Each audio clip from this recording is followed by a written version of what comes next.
Welcome and thank you for tuning in to episode 76 on the Healthy Runner podcast. And we are live within the Healthy Runner Facebook group talking about how to find your mental edge during a marathon with Paul Devillo. There you So go. Paul is a master's endurance runner. He loves working hard to get faster and stronger and shares everything he learns on his Dev Runner YouTube channel, providing running reviews, interviews, and advice. Welcome to the show, Paul.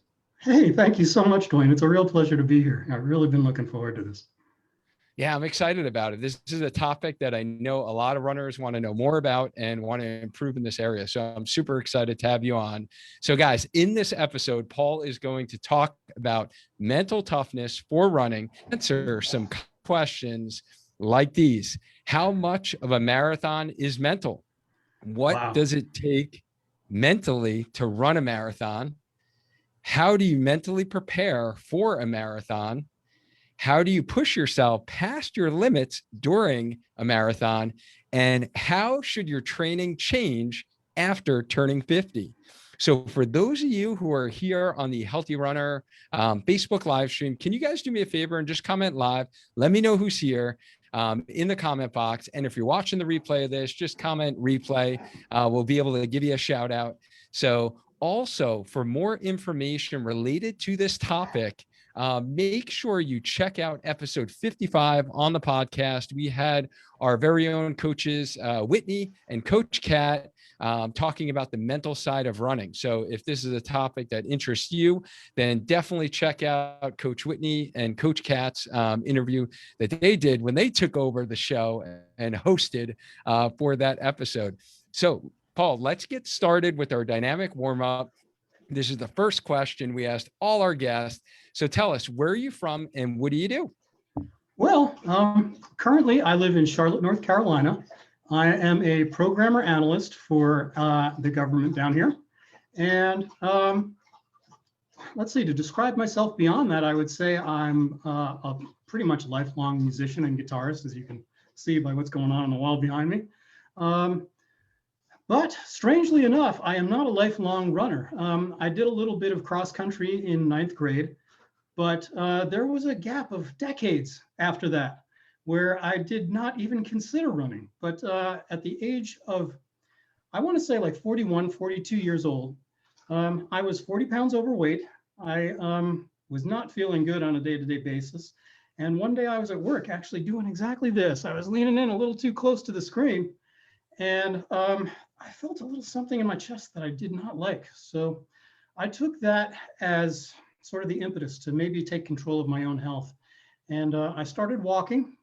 And after a few months of walking and getting my weight down, I had about 10 pounds left of that 40 pounds that I, was initially overweight, left on my frame. And I thought to myself, I wonder if I can run, because that would go a long way to allowing me to get this weight off faster, in time for summer and all that kind of silly stuff. So, so I actually left my office, briefcase in hand, don't mind my puppy dog here, and I ran about a quarter-mile distance to my car just to see if I could do it. And I made it to the car, touched down there, and I was like, wow, I cannot believe I was able to run that distance, after all these years, after all these decades. And it was one of those things that I was so elated at the fact that I could do it, that I decided I was going to start running on a regular basis, which for me at first was like 2-3 days a week on the outside, and it stayed that way for probably a good year before I started building up. But before I just go on and on and on. Yeah. So how old were you when you started running then? Probably about 41, and I would say like 42, 10 years ago, that's about the time I started considering myself a runner, because I was on the treadmill regularly at that point. There was no sort of, do I want to run today? Do I not want to run today? It was just kind of like, at that point, it was regimented. I knew, for the sake of it, every, Monday, Thursday, and Saturday, I was going to be on that treadmill no matter what. Yeah. So you and I are pretty similar in that adult onset runners. I've been running 10 years myself. And You are a lot faster than I am, that's for sure. So tell us, how many marathons have you run before? Well, let's put it this way. I started 9, I believe 9, and I finished 8. There was one DNF in there, which taught me a lot. Wow. Wow. That is super impressive. You've covered a lot of miles and a lot of races in a short amount of time. So this is where I think our community is definitely going to be able to benefit from your wealth of experience. And honestly, even just for those of us who are in our 40s, 50s, and you're thinking that you can't run a marathon, or you're thinking that you can't get faster, and be able to overcome some of the mental hurdles that you do have to overcome during a marathon. I think today's talk is definitely going to be able to help them out, for sure. So I guess in your near future, do you have a fall marathon on your calendar like everyone else who is looking forward to live races again? Yeah, I just cannot wait to race again. But believe it or not, with that said, I'm still holding off. My plan is to go to the Kiowa Island, South Carolina Marathon, which is in early December, because the reason I was looking for something that late in the season is because this time around I've set myself a big goal. So I knew I was going to need the extra time to get there. My goal for that marathon is to run 2 hour and 45-minute PR there. So Wow. it's going to be big training, a lot of training, but hopefully I'll get there. Wow. That is amazing. And so your PR is a sub 3 hour Yeah, yeah, marathon. Wow. yeah. I've run sub 3, I think 4 times now. My PR right now sits at 2:52. So this is going to be, going down to 2:45 at my age. It's not going to come easy. Yeah. Oh my goodness. I can't wait to get into this. And you and I originally connected, just to give everyone a little backstory, on Steve Carmichael's show and his community, the Run Buzz community, after I was on Run Buzz a couple of times. And I know you were active in that community, and we originally hooked up, and, I had the pleasure, at least, to come on your show on your YouTube channel. So you got a great YouTube channel. By the way, for those that don't know, definitely check out Paul's YouTube channel. I went on his show to talk about kind of the 5 tips to run strong and healthy. So it is really the framework of our Spark Blueprint. So for many of you who are in our Healthy Runner Facebook community, that's the freebie that you get. It's the PDF that has some of the video links. This interview I did with Paul was very recent. So this was last month. So this is like the most up-to-date version of those 5 tips to run strong and healthy. So for those of you who are here on the live, if you guys want a link to that video to get that latest video, you can get it right on the Dev Runner YouTube channel.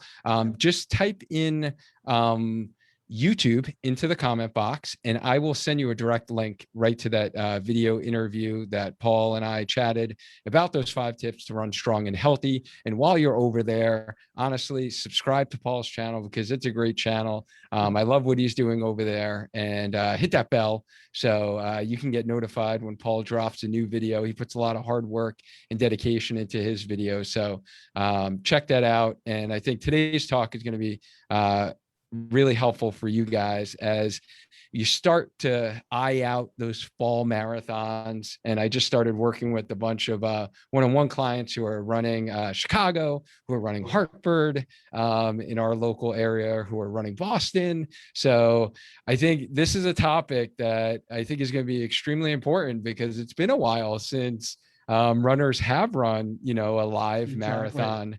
And let me just give a little shout out to those friends of ours in our community who are coming on here live. So Coach Whitney's here. How you doing, Coach? Nivian's here on the live. Thanks for tuning in. Carl is here on the live. So great to meet you today. Shauna is here on the live. Teresa's here on the live. I love this. Terry's here. Terry's running a half in October. Awesome, Terry. Let us know, what half marathon are you doing in October? Christy, how are you? Thanks for tuning in. Coach Kat's here. Scott is here. Scott is a previous podcast interviewee who had a pretty amazing story himself, taking up running as he was over, I believe he was over 50, or he was definitely over 40 when he started running. So thanks for tuning in. Nick is here. Hey, Nick, what's going on? Kathleen's here. Wow, we got a lot of friends here. This is awesome. Thank you guys so much for tuning in. Terry, I'll definitely send you that video link at some point. And Kathleen, I'll try to drop that in while we are talking to Paul as well. So Paul, let's get into this. Awesome. I want to know how much of a marathon. So just to give context here, I've only run one marathon. As you can tell right here, this bib is my only one marathon that I've done thus far. Okay. Once I get a little bit more time freedom, I will definitely be tackling that one again. And I had all of the first marathon blunders that anyone could, as far as cramping up, not having enough, salt tabs on me, just sweating out salt all over my body, white crystals everywhere, all over my face, and my muscles seized up like mile 20. Just, I literally couldn't bend my knees. Weirdest thing ever in my life. I did hobble across 6 more miles, painful miles, but how much of a full marathon is mental? How much? Oh boy. It's funny, Dwayne, because I break this down into, it sort of forks in one of two directions. I think if you are mentally, let me back up. If you are physically prepared, if you've put in the work, if you put in a really solid training block and you believe in the work that you've done, my belief is that the marathon race itself at that point becomes probably about 75% mental. And people may think that's too big a number, but I don't agree there, because I think by the time you get to race day, it's a mental game. I think if you do not feel prepared, then I think that number actually climbs. I think that at that point, the marathon is like a 90% mental game. And unfortunately, I think if you don't feel prepared, that mental game is sort of like an uphill battle, because you're at that point, it becomes a battle with yourself, a battle of self-doubt. And the marathon can last a while, so you can be out there,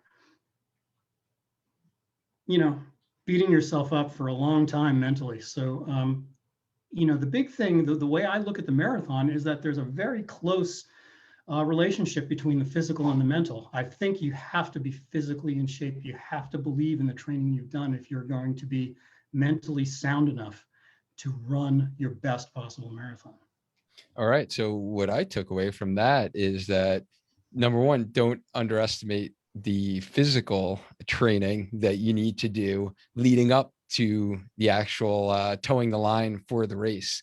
So I think it is important to do your training, right? And not just show up and not prepared for the training and then expect a good outcome, right? So mentally, it's going to help you if you are prepared going in. And absolutely. I really think of this as I've only run one Disney race, and I was just amazed at how many injured runners there were there, first off, because I think nearly half of them, because it is such a fun race. It's kind of like one of those challenges. Then they do the dopey challenge where you're like running 4 days in a row. That people really don't understand the physical demands that takes on the body, and they're not prepared for the training physically. So I could definitely see if you're not prepared physically going into it, then mentally it's going to be a real tough challenge. So what does it take mentally to run a marathon?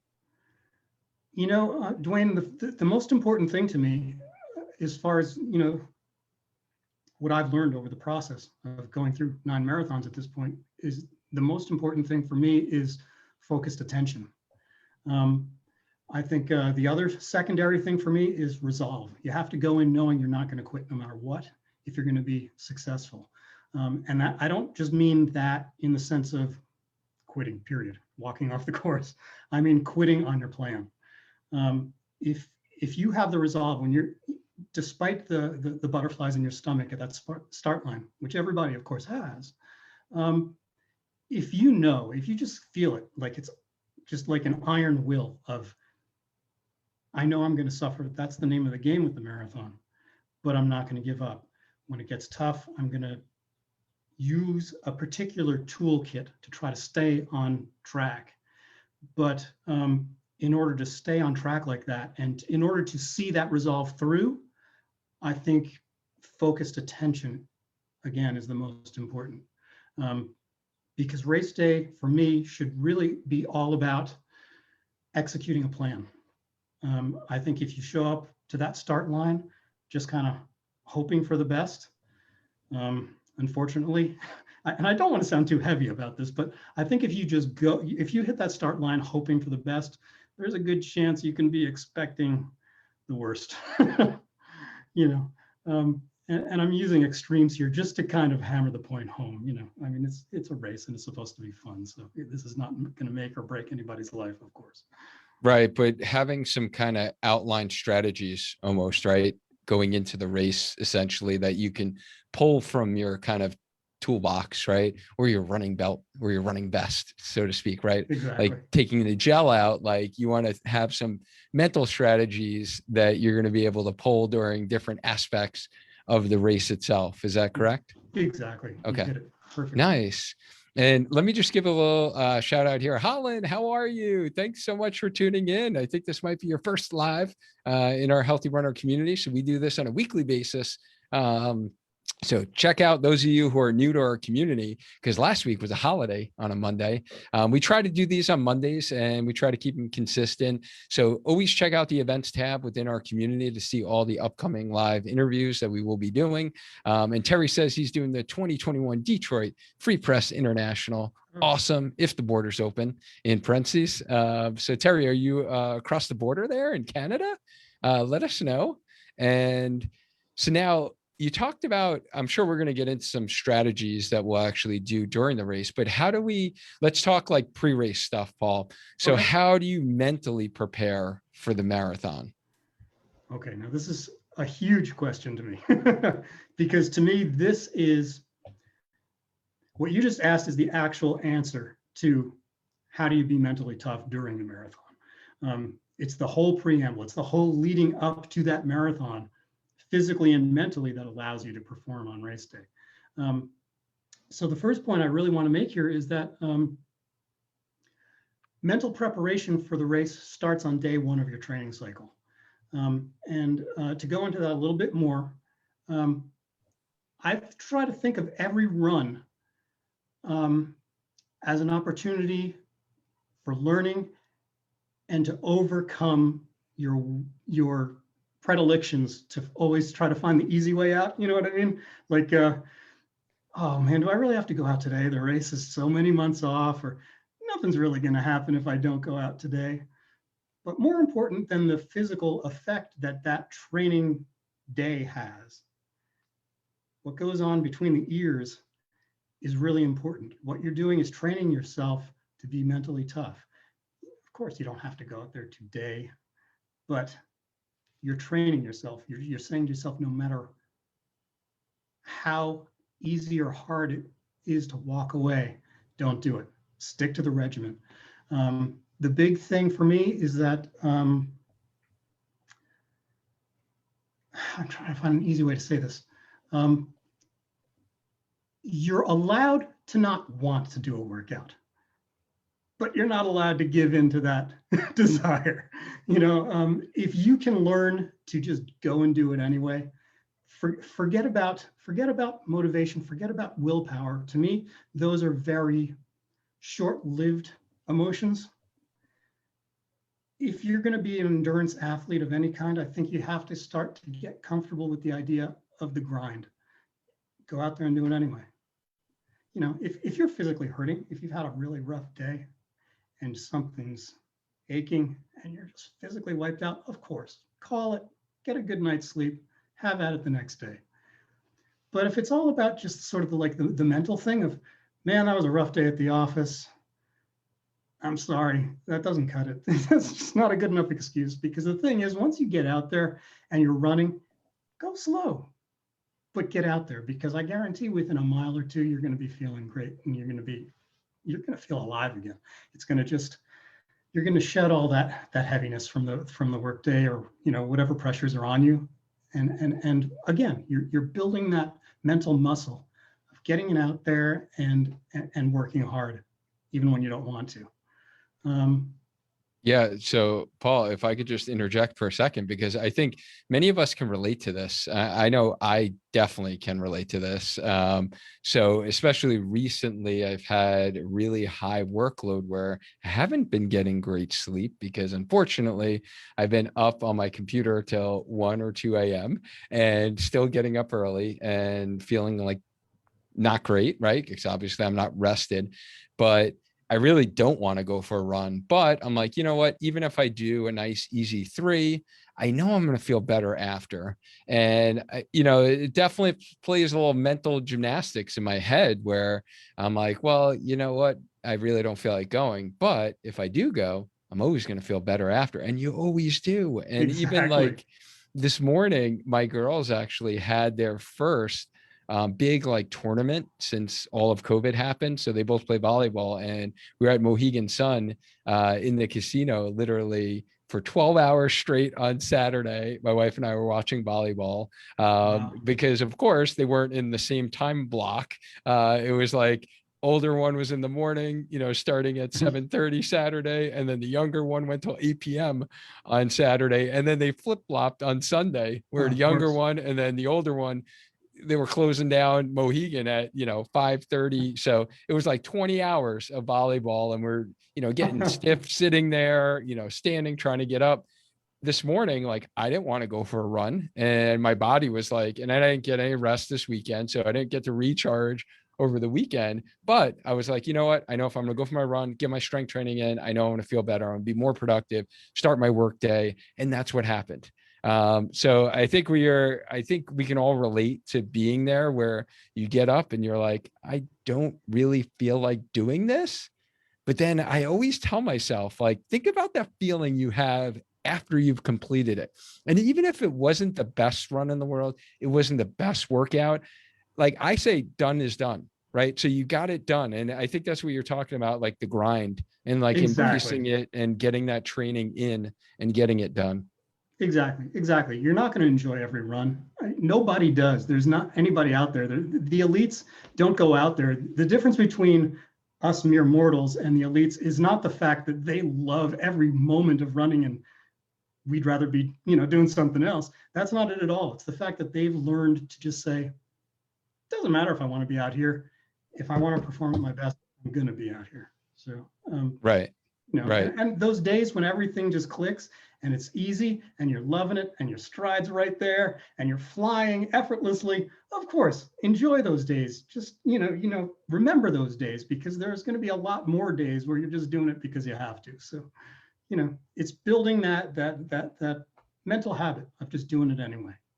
Nice. And I didn't mention this before, guys. For those of you who are hopping here on the live, drop any questions that you have for Paul in the comment box, and we'll do our best to get to your questions during the interview. But Paul, any other kind of mental prep stuff that can help runners before the marathon race itself? Oh yeah, I'm just getting started. If you, Oh, okay. All right. Well, carry on. yeah, if you guys have got the patience, you're going to have a little trouble shutting me up probably. So let's see. I'm trying to hit the big points here, the ones that I know are going to universally help everybody. So let's see. I would say know why you're doing every workout when you're going through your training cycle.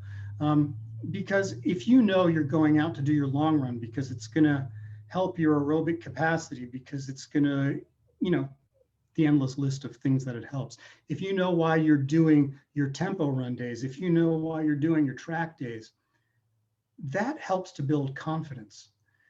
So that when you're towing that start line, you can say to yourself, and in those later miles of the marathon, when things are rough and you want to be anywhere but there, you can say to yourself, yeah, but remember those tempo days where I crushed it? Remember that long run where I felt like pure garbage and I finished it? Remember that track workout where I ran 75-second 400s instead of just going home?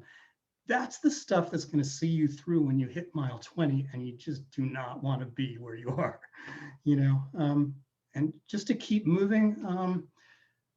Another big one for me that I've only learned in the last couple of years, and this is something that I really have not heard a lot of people talk about, but I think is really invaluable. Practice things going wrong in your training cycle. I never like people to do this at the beginning of a training cycle. When you're just kind of base building and you're just kind of trying to build your confidence that you can do this, that's not the time for this. But when you're starting to get into that strength portion of your training cycle and onwards from there, go out, do a long run with half the fuel that you normally use. A few weeks later, go out and run in the heat, because nobody likes to run in the heat. Go out running when you're tired. And this is a huge one for me. Probably the biggest one of them all is go out and run a long run with a positive split on purpose. Because all of those things are things that could potentially go wrong on race day. Everybody wants that perfect 50-degree weather, no breeze,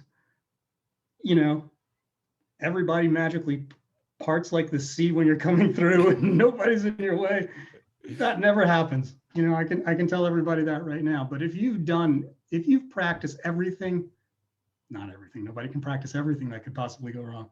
But if you've hit the big ones, then again, when you hit race day, it's like, yeah, I've been here before, no biggie.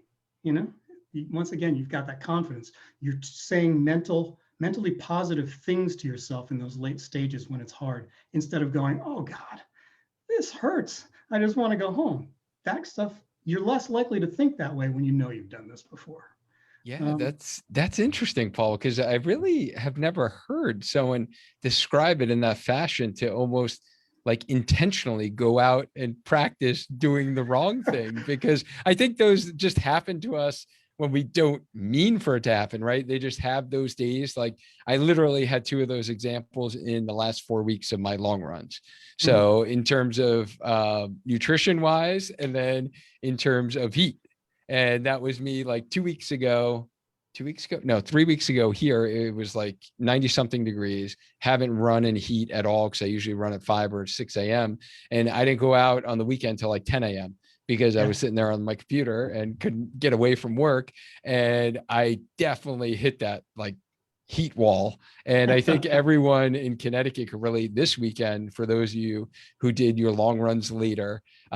So I feel like some of those things actually happened to us. But I really like this tip, especially if this is your second, third, fourth marathon now, and you're looking to get a PR and you're looking for a little redemption, like I'm going to be looking when I eventually tackle 26.2 again, because I am not going to let those legs cramp up. That's for sure. Right. I'm going to make sure that I do the right things. And I think this helps, where I could see just getting that experience, right, of not having a great day, where you can almost like pull on that on race day and be like, oh, remember that terrible long run I had where my nutrition was off, I like hit a wall, my stomach was killing me, right? Or that day when I went out in the heat and I could like felt so dehydrated and I ran out of, fuel and I just hit a wall. And you could probably draw on that during your race experience. Exactly. Now, on the physical side, I don't recommend that you go out every weekend and find a new way to screw up your training. That's not the point of what I'm saying. And especially if you're a newer marathoner, if you're going out there for your first marathon, forget about that part for now. Like Dwayne said, when you're going back for your second helping, or if you decide to just pursue marathoning, further down the line, and you're going to run multiple races, that's when you start peppering this stuff in, because again, it's not, I'm not so much worried about the way that physically affects you, but mentally. And that's what we're talking about today, is just sort of building an iron wall in here so that you're not going to be dissuaded. Nothing's going to stop you unless you are physically stopped, but the mental game is not going to be what gets in your way of success. So Yeah, and Coach Kat comments, and she says that she agrees with practice doing the wrong thing, and then she jokes about like going the wrong way in mile 22 of her marathon and adding in another mile that she was not prepared to do another mile to do 27.2 miles. yeah, Yeah. So that's rough. any other preparation tips you have? Yeah, there's one more big Yep. one that I wanted to hit, and that's the power of visualization. You know, some people, it's closely related to kind of meditation. Not as heavy duty. You don't. There's no formal training needed, but for me, visualization is everything from knowing the course that you're going to run on as best as you possibly can. Study the map, study the elevation changes. If there are videos on YouTube from other people who have run that course, watch every single one of them, so that you know exactly what you're going into if you don't have the ability to sort of run that course beforehand. And take the time leading up to the race to picture yourself at every stage of that course in as much detail as you can. It's, and once you've got that down, this is something I practice like every week going into a race, because there's a lot to this. At first, you just want to be able to close your eyes and picture the different portions of the race. As the weeks progress, you then want to start thinking about, how am I likely to feel at these various different stages of the race? You know, mile 19 and 20 of the course may be utterly beautiful, but trust me, you're not going to care how beautiful the course is when you're at miles 19 and 20. You're just going to be hanging on. So the only other thing I talk about for visualization is every single time you run through that mental video of you running that race, picture the specific time that's on the clock as you cross that finish line, because you will be really, really surprised at how much that translates into the way you train. You know, if you're just drilling that time into your head week after week, even if it's subconsciously, every time you go out for your tempo run and every time you go out for your long run, you're going to be kind of dialing that in, and it's going to be working for you for however long your training cycle is, 12, 14, 16, 18, 20 weeks. That's a huge one. And that's something that really I've only really gotten good at in the last like 2 years. I've made a lot of changes to the way I race in the last couple of years. And that's one of the big ones. That's just, to me, invaluable. That's just as important as going out and just killing those long runs. Yeah. And from a logistical standpoint, what does that look like, Paul? Is that like when you're doing, let's say you're doing a tempo run or you're doing speed work and it's getting hard, or you're on the last, 100 meters of repeat 1200s or repeat miles and you're like struggling? Like, is that when you pull out the visualization and you like just imagine yourself crossing that finish line with that time posted on the clock? Or what does that Well, like actually look like? yeah, well, there's two different things. I would recommend that you do your visualizations when it's quiet, whether that be first thing in the morning when you wake up, before the household sort of comes alive, before the kids start going crazy, before your spouse is asking for one thing or another. And for me, mornings work better, because by the time I get to the bedroom and it's quiet at night, I'm usually kind of wiped out. And it's just like in meditation, it's so easy to just kind of fall asleep if you're already tired. So to answer your question, Dwayne, the actual act of going through the visualization and doing all of those detailed things that I spoke of, I think that needs to be dedicated time to yourself in a quiet place. But what you're talking about when you're on the track or when you're on doing your tempo run, that's when those visualizations come into or bring into fruition or help you to realize your goal, to help you more easily work towards your goal. You know what I mean? Like you're going to be working harder. Like if you're struggling in that last 1200 of the day on track day, it's going to be a lot easier to say to yourself, yeah, but I know what it's going to be like during that last mile in the race. And I've got to push now, because if I can't push myself now, how am I going to push myself after 26 miles have gone down, you know? Yep. Yeah, that So makes sense. it's a tool that assists you in your training. That makes sense Yeah, because I have done it, during those training runs.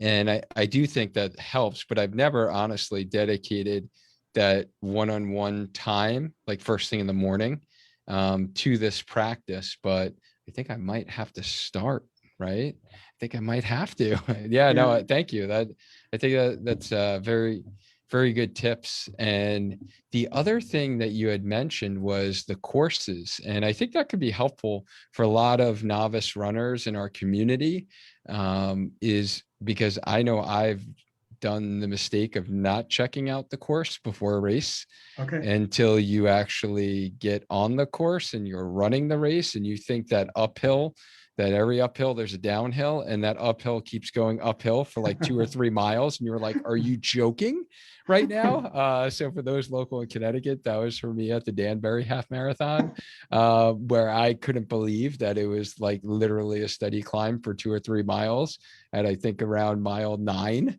of the race. So I wasn't ready for that. And Yeah, that really messed me up mentally when it just kept climbing. And I was like, oh my goodness, are you kidding? But if I viewed the course map beforehand, I would have had an idea and I would have knew it was coming.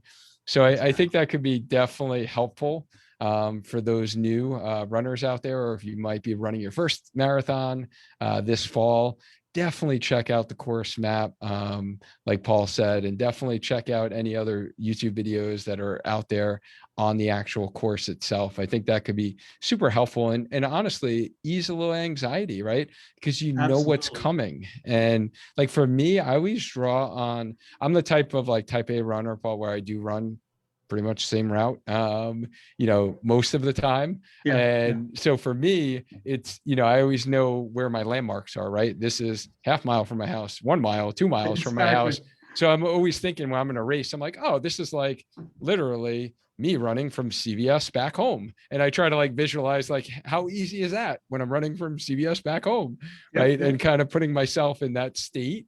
But I do think that it could be beneficial when we are have an idea of what the actual course map is. Oh yeah, I mean it has huge effects, not just mentally, because like you're saying, if you're not ready for like a 2 mile uphill, and you know, if you think it's just going to be a quick little up and done, you're going to tear up that hill, and then you're going to be worn out, and then you've got the rest of that course to suffer through because you've pushed too hard too early. So yeah, study those maps. Study those maps. Yeah. Okay. So now, so Nivian says, her too. She runs the same route most of the time, gives me a sense of control. Yes, Nivian, you and I are so alike. No wonder we get along so well. It does, right? Doesn't it give us that sense of control? But I think the preparation that Paul's talking about, I think can also empower us and give us a little bit of sense of control, right? If we know what's coming in the race and we feel familiar with the map and you feel like, hey, I know it's, at mile 8 that there's going to be a climb.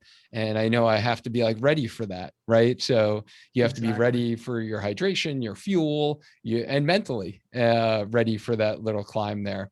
So now this is what I'm really curious about, Paul, because this has definitely happened to me personally on a couple of races where I feel like I'm at the point of a race and I was trying to get like a PR, and you're at that point where it's really hard, and it's like decision making time. It's like, all right, here's your path, choose your path. To the right, you push as hard as possible and you try to get the PR, or to the left, you know what? It's like, oh, I've tried my hardest. Let me bow out essentially and just, create every excuse possible to say, you know what? Better luck next time. Like you'll try next time. It was too hot today. You weren't feeling good. This was a harder course. Maybe you didn't put in as much training as you did for the last half marathon, for me or for those running the marathon. So how do you push yourself? Because obviously you have perfected this with Oh, your marathon accolades. How do you push yourself past your limit during a marathon? Or like, basically, I want to get into Paul's mind here and give Yeah, us any mental secrets or tips that you have for our listeners absolutely. that we can really like draw on when we come to that pathway where we need to choose which side are we going to take. Yeah, absolutely, absolutely. I love this stuff because when people talk about marathons, when runners talk about marathons, when they get excited about running their first one or bettering themselves in their eighth marathon, um, everybody always comes to the wall, like, and I don't just mean like the physical wall because you're not fueled properly and suddenly the glycogen is gone and you don't know what to do. As far as the mental side goes, the first thing to remember is that your mind is always going to give up before your body does. Um, it's Tim Noakes, I believe, who calls this the central governor theory. Um, and it's Coach Tim Noakes, Dr. Tim Noakes talks about the central governor theory. And it's basically the idea that your mind is going to try to protect your health, try to protect your body. So it's going to start sending those signals as soon as you start to feel a little sore, as soon as you start to feel a little out of breath. First thing that central governor does is, well, let's slow down. Well, maybe we should just go home now. Ease off a little bit, you know, take a little break, massage your feet, whatever it takes to sort of get you back to a sense of stasis so that you're comfortable again. And the big thing is to realize that your mind's going to kick in with those kind of signals long before your body is truly in need of giving up. Um, you know, I've got various different tools that I use to sort of either stave that off or to be able to ignore it. I've gotten to the point now, the more experienced you get with long distance running, the more you realize, the more you internalize the idea of, okay, here comes the pain. I don't want to say pain because some people may mistake that, especially newer runners may mistake pain for, if you've got a sharp pain, if something's really, really wrong, of course, stop. I guess the better way for me to say this is extreme discomfort. Yes, I love that. Extreme You discomfort. I know, think that summarizes it well and it's the differentiates safer it way from to like say it. pathological pain. Yes. Exactly. If there's something sharply hurting you, stop. If it's just a matter of, boy, I'd rather be watching, Gilligan's Island right now, then of course, you better just keep pushing. You owe it to yourself to keep pushing. So, the first third of a race, that's when everything's going your way. That's when you're just full of energy and that your taper is just paying off and you feel like you're on top of the world. So the big thing there during that first third of the race is, of course, be patient, hold your pace, don't go out too fast, all the stuff that you always hear. Don't follow the pack. If they're moving faster than what your pace is, hold off.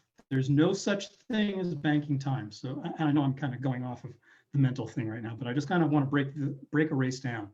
Mm-hmm.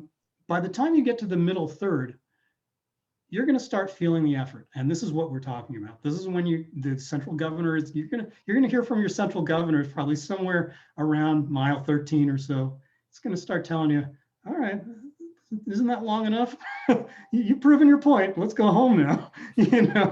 And the more you race, the more you do long distance, the more you can actually get to a point where you welcome that part, because you can tell yourself, this is where it begins. This is where the real race starts. The first 9, 10, 12 miles, that was just to be able to get to the real start line. So if you can approach the race that way and ride out those middle miles, sometimes those middle miles are rougher than the last bit. So I can't promise you that, but very often I've been through marathons at least 4 times where those middle miles were just rough, whether it's because of stomach issues or something's bothering you. But push through, because just like on your long runs, you can hit rough patches, but if you just keep on going,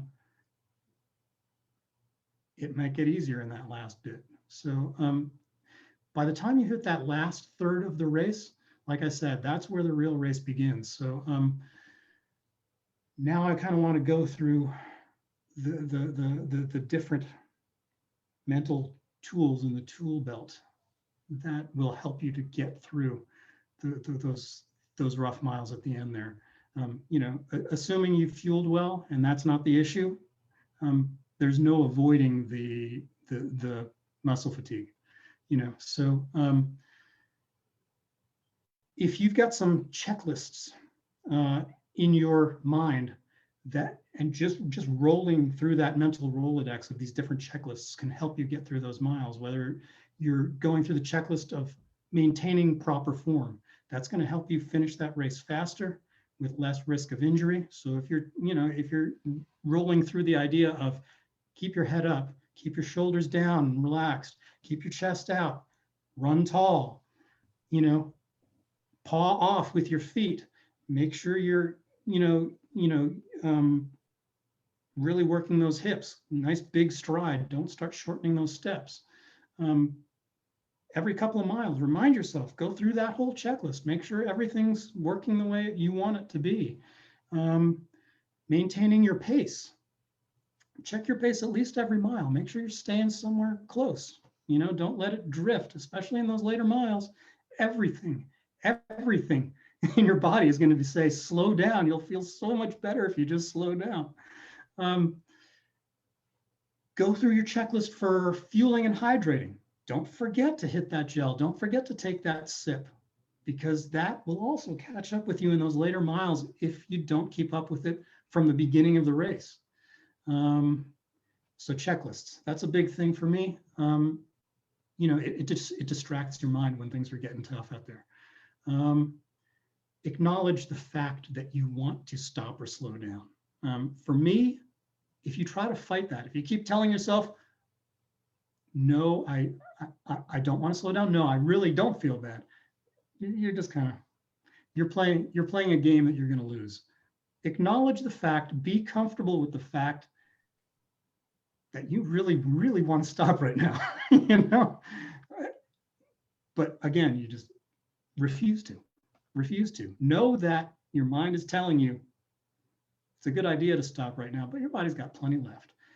Your hamstrings are not going to pop. They're not going to break. You know, your calves are not going to explode.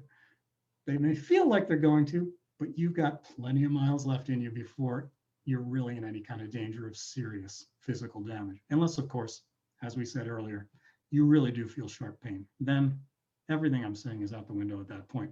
Look out for your long-term health before just this one race, of course. Right. And just to, throw it in there, since you mentioned it earlier, if you put in the physical training and you've trained properly for the event, that's not going to happen, right? There's no way that you're going to run so hard and so out of your league that you wind up popping your Achilles if you've never had Achilles pain, right? That's not going to happen. That's not how Achilles ruptures happen. They happen when you ignore pain for a while and you just keep running. But if you weren't ignoring pain during your training for the last 3 or 4 months, and you did actually run, whether, depending on whose plan you're following, 18 or 20 miler, like, you're not going to have you're not going to tear your calf muscle, as Paul's talking about. You're not going to strain your hamstring. You're not going to develop this catastrophic injury that's going to actually happen at your race. So I guess as a physical therapist, I must throw in the physical training part. If you've done your training correctly and you follow the plan, then those things will not happen. So as Paul's saying, it is your brain playing tricks on you. Essentially, it's going into that protective mode and survival mechanism that are hardwired in our central nervous system. So that's what kind of Paul's talking about. And I really like, I know you're going to continue on, but I really must say, I like that you reframed it as, I know my brain's going to be telling me this and I'm not ignoring it, because I can honestly say I've made that mistake before, where I've tried to ignore it and just say, oh, it's not there. And then eventually it wins out. So I've never actually thought about it in that way, Paul. And I think I'm going to really have to try that next time. And I like how you talked about embracing it. It's almost like a badge of honor. It's like when you get to that point Exactly. of the race and you start feeling that discomfort where your brain is telling you, hey, you know what? You might want to slow down. You might want to take it easy right now because this is kind of uncomfortable. I think looking forward to that and almost like mentally preparing to be like, okay, so for me, right, I'm running half marathons now. So when I get to mile 10 in my half marathon, it's like, all right, this is great. If I feel that, that means like I'm ready to actually race now and like almost like look forward to it and embrace it that it's Exactly. going to come. And when it does come, don't ignore it and just say, okay, I'm just saying ignore it for the next, 3 miles Yeah, and it's hopefully it not going to goes work if you away. do that. Right. But Yeah. say, okay, it's here. Now, what am I going to do about that? Right. So, what are some other things that we can do about that? Well, okay, there's still a few things that we can go through here. Yeah, but the big thing is, and I learned that little trick actually from Shalane Flanagan, not in person, never met her, but I do idolize her. She's awesome. And I actually was watching a conversation that she had on YouTube with Gwen Jorgensen. And she was like, Gwen, just embrace the suck. Yes. And it was like, boom, that just opened a whole new world for me. Suddenly I wasn't trying to hide from it. Suddenly I wasn't trying to ignore it. I wasn't trying to deny anything. I was like, yeah, the later stages of that race are going to suck, but I'm ready for it. I know it's coming. Practice that in every single long run. When you're going out on your Saturday or Sunday long run, everybody, look forward to the point. Don't shy away from it. Mm-hmm. When you're at mile 13, start telling yourself, there it is. The hamstrings are starting to go. The calves are starting to lock up. This is what I've been waiting for, because even though it hurts, with each week in your training, with each successive race, you're going to realize more and more that's not the end of you. You still got plenty left in you. So yeah, just to kind of be able to get past that. A good one for me, and this is a bit of a cliche, but it's so true and it works so well that I want to share it with everybody, is run the mile you're in. Which is to say, forget about what's further down the line. If you're at mile 15, things are not feeling good, focus on mile 15. Worry about the splits that you're trying to run right now. Keep your eye on that watch. Make sure that you're not missing your little hydration sip. Make sure that you hit that gel when you're supposed to. Run the mile you're in. Those miles that are up ahead, they'll take care of themselves when you get there. If you can focus on these small little chunks, the rest of the race takes care of itself. Keep running through those checklists. Here's a big one, Dwayne, that easily could become a podcast unto itself, but start practicing positive mantras, however you want to say it. If you've got a little piece of positivity that you can repeat to yourself when the pain is bad, I'm talking mile 23 here. When, as I progress through these different tips that I'm trying to order them in the order in which you're going to need them, because as you get more desperate physically, the harder your mind's going to be shouting. So you're going to have to go to like the big guns after a while. So if you can come up with a phrase that works for you. For me, this isn't something that you have to keep secret, like a mantra when you're doing meditation or anything, where you keep it to yourself. It's your own protective little key to your own little world. I share mine with everybody, and I feel great. I feel good. I feel wonderful. The reason I say that, even though it's silly, is because it's from one of my favorite movies, What About Bob? And it's one of the things that Bill Murray's character says to himself whenever he's trying to get out the door and get something done, and he just really doesn't want to do it. So it makes me laugh, and so it works for me. It gets me in a happier state of mind when the discomfort is getting extreme. So find something that positively reinforces the things that you're good at. Are you good at pushing through? Are you good at, are you good at holding your pace? Are you really good with, I mean, I could go on forever. But come up with a short phrase that you can repeat to yourself, because that's what's going to get you through the last bit. Love it. Yeah, I've only started using mantras. I remember Steve talking about it on his podcast for the past year. And Okay. yeah, right now, mine is kind of my slogan that I say all the time, because it reminds me of trying to promote like wellness and being active and running. So mine is like, stay active, stay healthy, just keep running. And then it's like Dwayne with an exclamation point at the end as I'm, Yeah. embracing the suck. That's awesome. I'm just saying that in my head. And yeah, that has been helpful whenever my mind starts to go elsewhere and thinks that I can't accomplish something, then I will say that. And Kathleen chimes in with her mantra is believe and achieve. I love it. Oh, that's awesome. That's a great one. Yeah. So any other kind of during the race tips? You shared a lot with us, but you have others? Yeah, I mean, yeah, there's a couple in there. Let's see. You weren't messing around. You said you had a lot to share. Yeah, I mean, I'm trying to download my whole brain here. So let's see. Let's see. I mean, one of the big ones when I'm really getting desperate and I'm past the mantra stage and all that stuff, and I'm just like, there's like a mile, 1.2 miles left to go, kind of thing. A big one is reminding myself, and this goes back to what we were talking about way at the beginning of this. Remind yourself of those tough workouts. And, you've done this before, you've hurt before, and you've put in months of training. There's only 10 minutes left. There's 10 minutes left till pizza. Just think about when you're standing on the other side of that finish line and you're just laughing your butt off and going, yeah, that was easy. Right. Telling tall tales. But, I guess, have a short list of the hardest workouts from your training period in your mind. Don't try to come up with it when you're mid-run, when you're mid-race. There's just too much going on. And plus, once you start to get into that dehydration mind where you can't do math anymore and it's hard to think straight, and you're running a little bit more on instinct than you are on sort of analytical brain stuff, you have to do this work beforehand.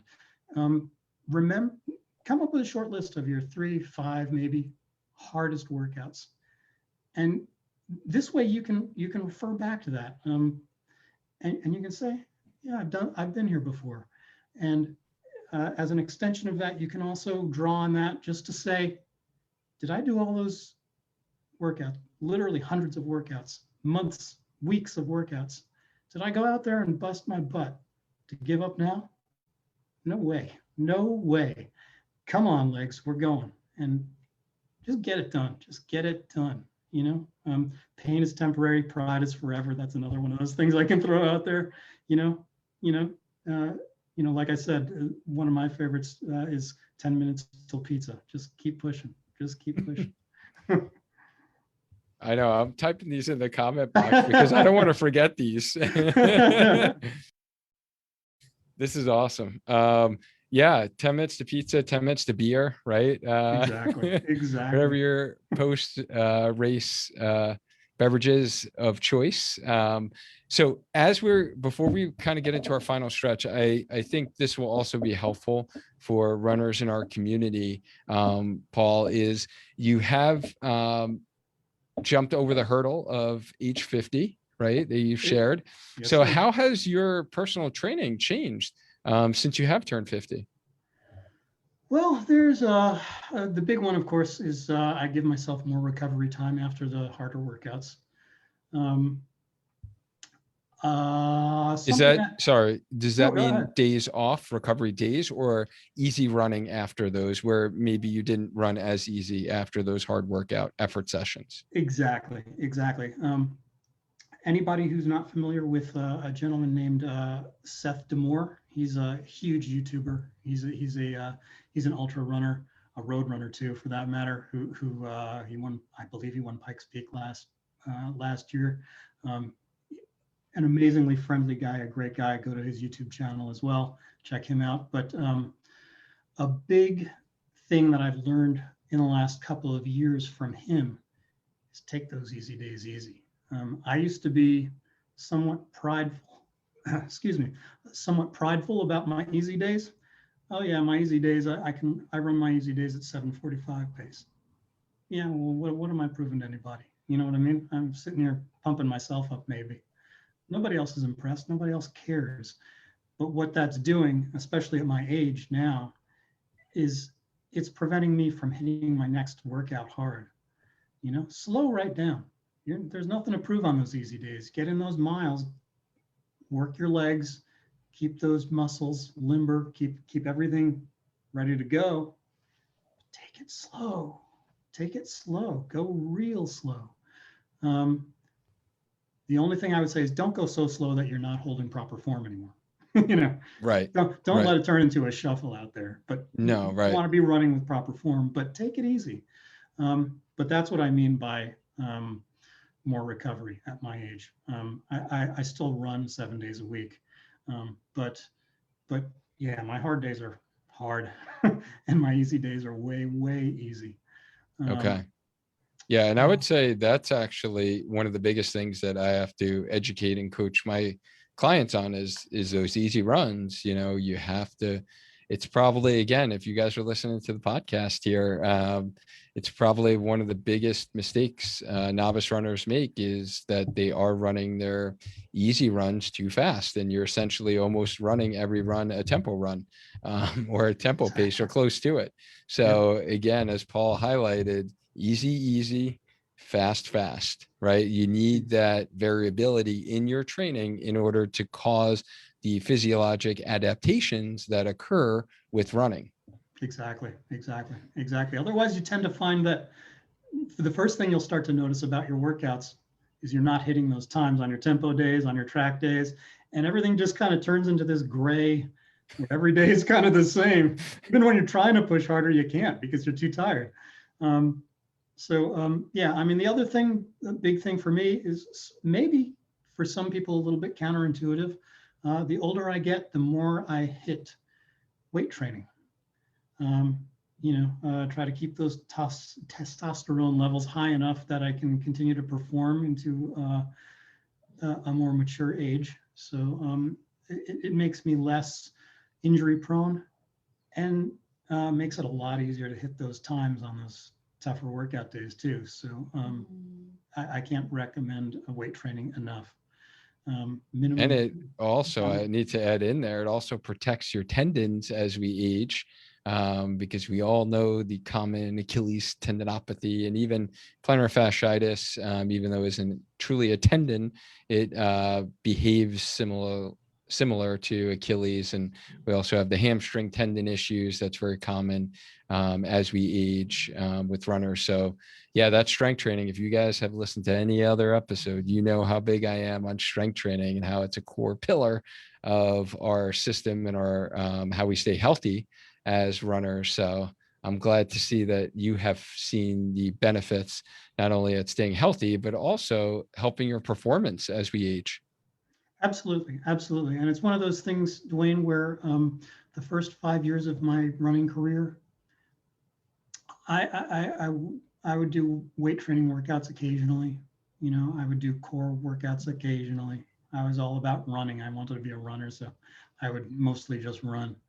And I thought I thought strength training was a whole lot of hype, you know, and I thought core training was a whole lot of hype, you know, what's going to make me faster? Running. I'm going to, get my legs strong and I'll be a fast runner. Wrong. I was plagued by injuries. I'm just one more runner who can be a first person example to everybody who's watching and listening. The first 5 years of my running career were just plagued with injury. You know, everything from IT band to, I mean, you name it, torn, torn everything. Strained hips, you name it. I've been there. 5 years ago, I started with the weight training. I started with daily core routines. First thing, as soon as I roll out of bed, that never miss one. Happens before my visualizations. so that I can't come up with an excuse of, oh, I got to run downstairs and get the dogs or anything. That gets done every day. And in the last 5 years, Dwayne, I've had 2 injuries and they've never sidelined me. They slowed me down and I've had to go to the PT and get things dealt with, but they've never taken me out. And that's the 5 fastest years of my life as well. Yeah. So, Paul, I just wish we met 10 years ago and, I could have helped you prevent all those injuries. But everyone who's listening now, who has listened to any other episode, hopefully you guys are implementing a lot of the strategies that we share on this show, and you can prevent the injuries that, and unfortunately, it is very common. Paul, you're not alone. I was there as a novice runner myself. So, and yeah, I would, agree that I have been fortunate enough to stave off injuries the last, knock on some wood that's around me, the last 4 or 5 years or so. So yeah, another plug to strength training in order to run. So now, Paul, we're going to get into our final stretch. Okay. This is the last question that we asked all our guests. If you could change one thing about the misconception of pushing past those mental barriers, what would it be? Okay, let me see. I would say the big one, the big misconception that needs to go away is that willpower and motivation are like the end all and be all of things. I think willpower and motivation are way, way, way overvalued. They're like I said earlier, they're short term. You can't depend on willpower to get you through 18 weeks of training. The vast majority of the days you got to get out there, you just got to do it even though you don't want to. You want to perform well, then just put up with the suck for now. Just get out there. And by the time you're in your second mile of that run, it's not going to suck anymore. You're suddenly going to be really, really happy you got out the door. There's no hack, Dwayne. This is a phrase I want to make sure I get in there. Achieving top performance at any level is going to be uncomfortable. You got to get used to being uncomfortable, like we were talking about with those long runs. Look forward to the point where it starts to get progressively more uncomfortable, because that's where you're making your gains. Those first few miles of that long run, you're just kind of warming up. You're making sure everything's good to go. But once you start to feel that burn, that's where you're getting stronger. It's all about the grind. So that's probably the big misconception. Willpower and motivation. If you got them, great. But on the 90% of the days you don't, just go anyway. I love it. And it's really a matter of getting comfortable with the uncomfortable, right? Exactly. And embracing it. And I love the way you phrase that and the framework that you put that in. I think it makes so much sense, right? For those of us who have kind of failed before at just trying to keep going, like the motivational, pep talks or someone screaming at you, like, just run. And you're like, well, it's not going to really help, the more I keep going. But getting comfortable with being uncomfortable, I think, is important. And just like anything we do in life, right? If it was easy, then everyone would do it. Exactly. If running a marathon was easy, everyone would run a marathon, but they don't, right? And you guys who are listening can, and you will.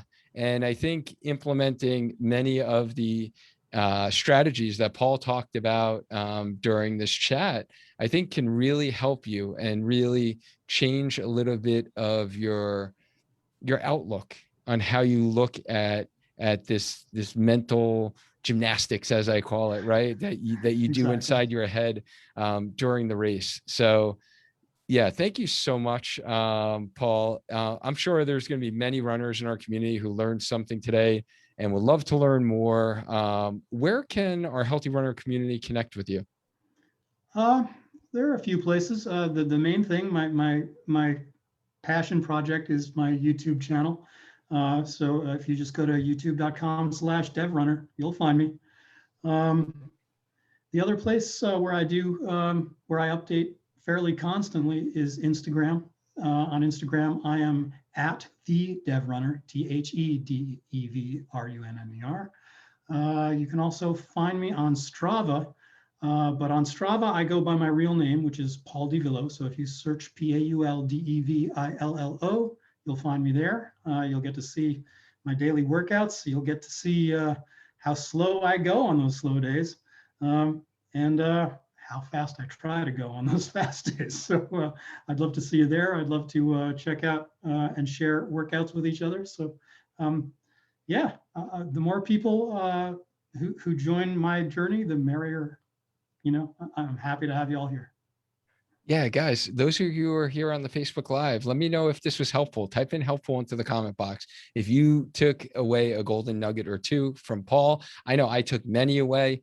So let us know. Drop it in the comment box there, and throw Paul some hearts. Let us know that you did enjoy this conversation. If you're watching on the Spark Your Training YouTube channel, definitely hit that like button so you can go back to this video, because I will actually be watching this one again, Paul, before my next half marathon. Awesome. Because I just need to hear it again, honestly, from you, so I can use some of these strategies during my race.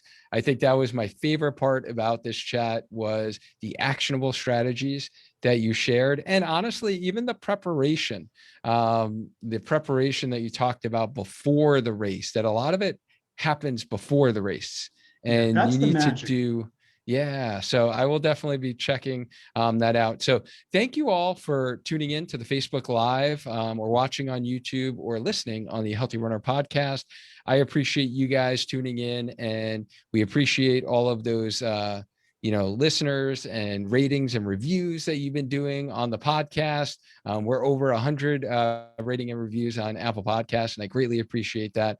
So if you're enjoying much of the content, I've talked to many of you these past couple of weeks, and I know you've listened to not only one episode, but many episodes. So if you're enjoying it and you haven't rated the show yet, it goes a long way and helps us out greatly. Spread our message to more runners so we can help them and learn how to do this the right way, so they don't have to get injured and they can stay healthy and even perform their best, like all the information that Paul shared with us during this chat.